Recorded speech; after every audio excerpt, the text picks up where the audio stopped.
एका गृहमंत्री पदावरून या महाराष्ट्र राज्याचं सरकार अधांतरी लटकून पडलेलं आहे। बहुमत असतानाही 15 दिवस तुम्ही शपथ घेत नाही, राज्याला सरकार देत नाही आणि तुम्ही मांडव घातला। काय प्रकार आहे?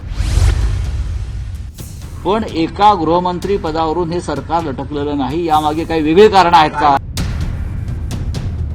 भारतीय जनता पक्ष जगातला पहिला क्रमांकाचा पक्ष, नरेंद्र मोदींसारखा मजबूत नेता, अमित शहांसारखा मजबूत नेता, महाराष्ट्रात देवेंद्र फडणवीस वगैरे वगैरे वगैरे, एका गृहमंत्री पदावरून या महाराष्ट्र राज्याचं सरकार अधांतरी लटकून पडलेलं आहे।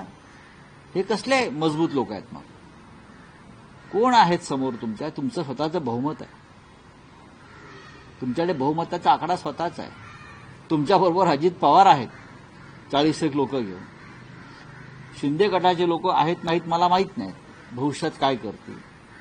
पण बहुमत असतानाही 15 दिवस तुम्ही शपथ घेत नाही, राज्याला सरकार देत नाही, राजभवनामध्ये सत्ता स्थापनेचा दावा तुम्ही करायला तयार नाही अद्याप, तुमचे जे समर्थक आमदार आहेत त्यांची नावं तुम्ही द्यायला तयार नाही, राज्यपालाकडून तुम्ही सरकार स्थापनेचं निमंत्रण घेतलेलं नाही आणि तुम्ही मांडव घातला। काय प्रकार आहे? राजभवन तुम्ही चालवताय का? आणि हे एका गृहमंत्री पदावरून थांबलेलं नाहीये, तुम्ही लक्षात घ्या।